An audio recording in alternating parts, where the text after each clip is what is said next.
Hello, and welcome to the Borealis Experience with your host Aurora, life coach and companion on this beautiful journey called life. I hope you're doing well. I hope you feel comfortable in your skin. I hope you feel safe. And let's spend some time together. Let's reflect about some stuff to liberate us from weird thought patterns and belief systems, or for feeling just a little bit more relaxed, a little bit more confident with who we are. I want to make a little disclaimer here at the beginning that I'm not a healthcare practitioner. I'm not a professional healer. I'm sharing my podcast here through experiences that I've made in my life and lessons I've learned. And this is just for entertainment and to spread some goodness in the world. But please don't make any changes when it comes to medication, and see your doctor. Ask for professional help if you're struggling intensely right now. I'm hoping to make you feel good, and that's kind of my goal here, but I'm not a healthcare practitioner. So today's episode is being inspired by a dear friend from Munich, a lady that I went to school with. And I'm very grateful for this. She recently became a sponsor of the show, or a dear supporter. And I feel very, very honored and blessed that she is in my life and that she's supporting my little project here. And if you feel like you are getting a lot of value out of this, or just a little value, please find the link in the show notes and support the show through a little donation, a subscription, writing a review, or sharing with loved ones. It would mean the world to me to be able to help more people during weird, uncertain times. All right, let's dive into today's episode. I still don't know what the title is going to be, but I know the content is going to be about how much do you need to support your friends emotionally and mentally, and not only your friends, but let's say loved ones, people around you that you care about. How much do you need to take on? How much time do you have to schedule in to be a little therapist of your friends and family, was the question. And the first thing that came to mind, and people who know me know this by now, that I will never pamper you in your victimhood. I will always draw the mirror or draw the picture as I see it and hold the mirror in front of your face. Because this is how I learned best in my past and also present. And when it comes to supporting others, being like an emotional crutch for others, I want to tell you right now, without beating around the bush, that it is not your job. It will become your job if you allow it, or even more importantly to say, if your ego or your whole being only feels worthy when you can be of support to others, when you feel that you are rescuing, helping, giving advice. And that can sometimes come from the heart, as a genuine, empathetic person.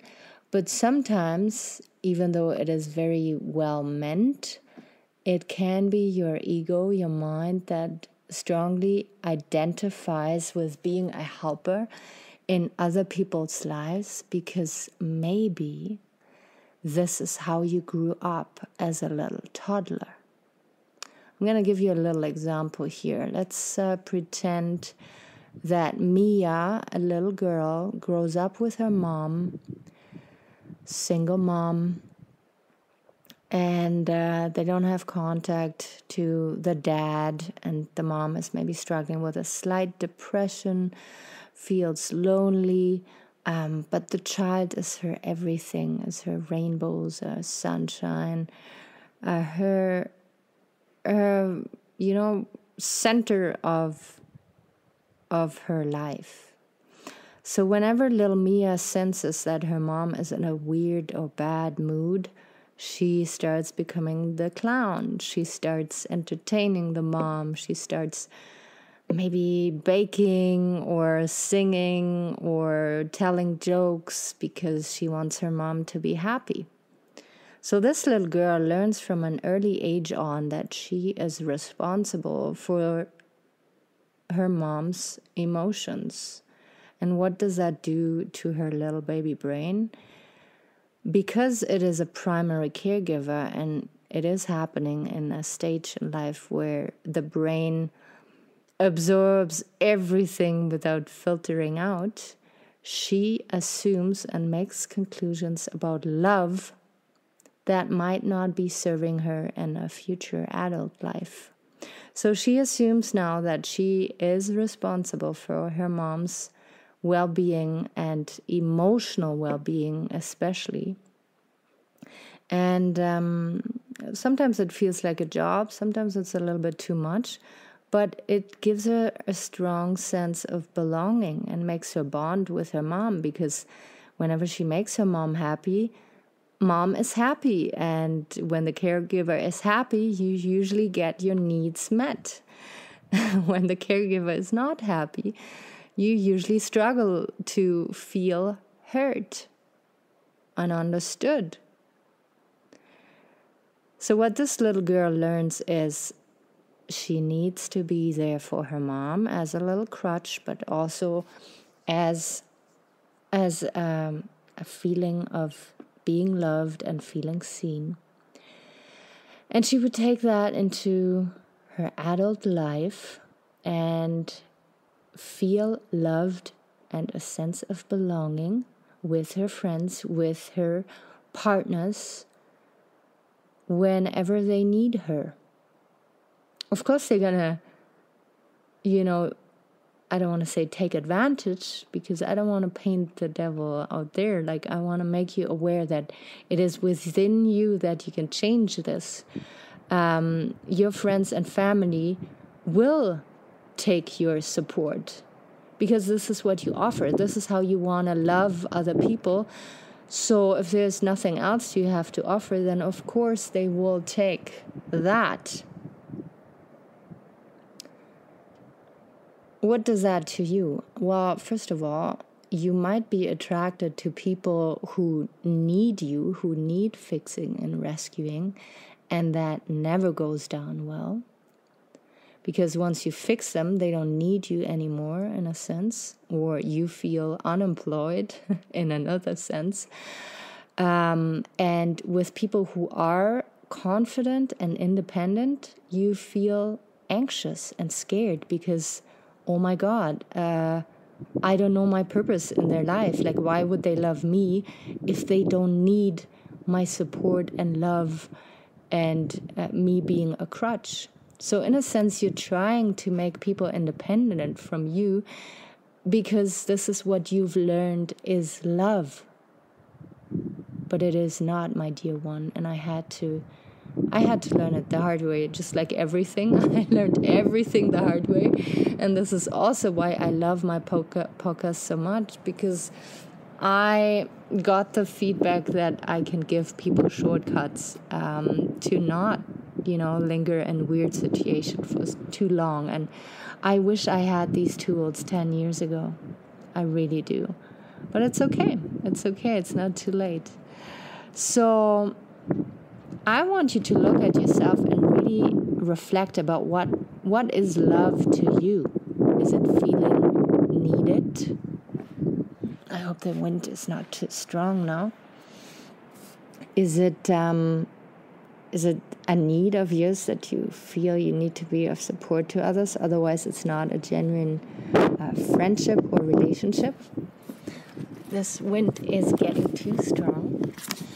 And to see, like, if you have a friend and they have a friend and you observe how they relate to each other. Like when I started making that observation, I realized that there was people in my friend's life that were there only for entertainment purposes. They would never ask in-depth questions. They would also not ask how my friend is really doing. They would just go about their life and, spread their energy and be very entertaining. And I just thought, that's very interesting. So even if you're not empathetic, if you don't carry around other people's shit, you can be their friend. Wow. So that then made me realize that me and my friends, we were constantly being each other's therapists. Yeah, we would have fun on occasion, but we would also use each other as emotional crutches. And this is when I started going to therapy and finding a professional and also hiring a mentor and a coach and a yoga teacher.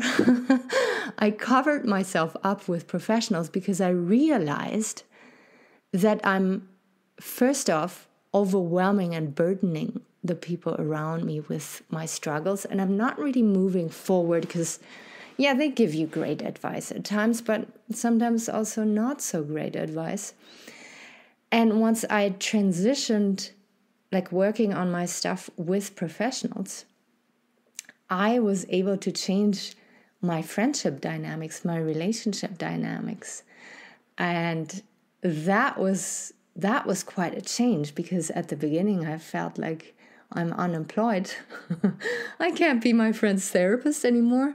Well, that's great, because now I have so much more energy. And as long as what I was there for support, they would also always rely on me. So as long as you water your neighbor's garden, your neighbor is not going to come up and take the hose away from you. Your neighbor is going to enjoy that you water his garden and might even plant more plants for you to have more to water. But as soon as you stop watering your neighbor's garden, he now has to come up with his own schedule and time and energy to provide for himself. And the same goes emotionally, mentally.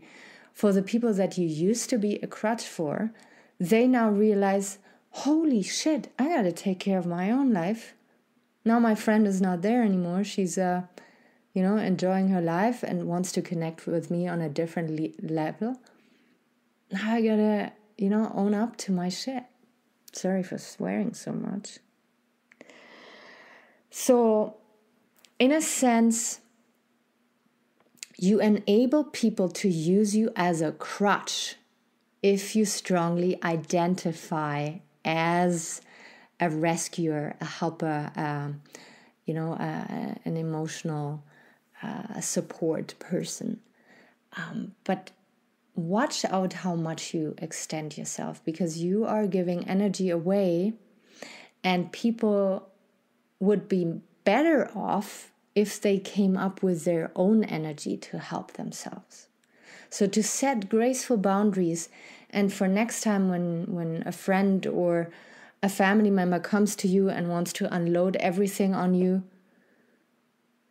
you can start saying no in a kind way.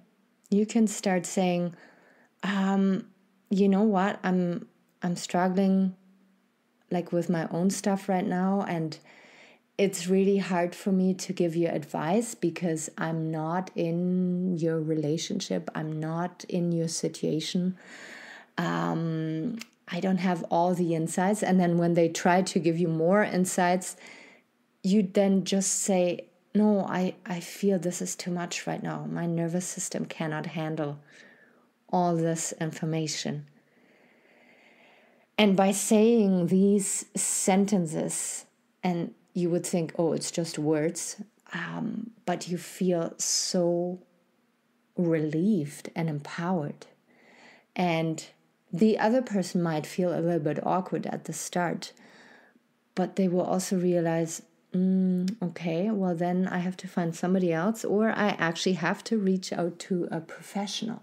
So the whole dynamic of this relationship will change as soon as you set these kind boundaries. But the first thing that has to happen is your awareness. Is who are you and what do you strongly identify with? And this is what my coaching is all about, and this podcast is all about, is who are you? Are you your thoughts? Are you your feelings? Are you your past experiences? Are you the belief systems that you mindlessly copy and pasted from your family and your society and culture that you grew up in? Who are you? What makes you you? And how do you choose to show up for yourself in the future and for the people that you love and for society? And what feels most authentic? How can you reclaim that power that you had given away and now you're blaming others around you because they only treat you as well as you treat yourself? As cliche as this sounds, but if you don't have boundaries with yourself, if you cannot say no, if you don't have the discipline it takes to enjoy freedom of time and freedom to be yourself, then people are not going to do this for you. No, even worse. It is going to feel as if they take advantage of you, but they're not. They're just treating you how you treat yourself. And you need to learn and to find out who you truly are in order to give people kind of a roadmap, directions to how you want to be treated and talked to, and how you want to socialize, and how you want to relate to the people that want to be in contact with you. And this is the most beautiful journey to be on. I'm on it, and it's enjoyable every day. And I help other people to walk that path, and it is so exhilarating to all of a sudden see people reaching a point where they feel, oh my God, this is me. This was me all along, but I didn't allow it. I didn't want to see this because it creates discomfort and change at the beginning, and that's never fun. It's weird at times, but you will feel your sense of self more and more, and isn't that worth it? All right. I'm going to leave you with that. Also, if you live in Canada, in Alberta, in BC, I highly encourage you visiting the yurt to be part of the yurt experience member and to have a place where you can just relax and be, and you can share if you want to share, or you can just sit by the fire and do a little bit of gentle movements and release tension and find a place where your mind can just wander in curiosity and not worry, and where you can make sense of yourself and connect with people who are on a very similar journey. That's my latest thing, is to bring people together who are on a similar path and to have them connect. And it's just, very beautiful to be a space holder like that. Whew. I'm going to leave you with that, with so much love and care. And if there is a request for future podcast episodes, never hold back. If you're curious about coaching and starting a journey with me, it can be over Zoom or in person. Reach out and ask me all the questions that you have. And if you want to stop by the yurt, here in southern Alberta, Beaver Mines, please stop by, shoot me a message, and we'll make time to get a little visit in. All right, take really good care of yourself.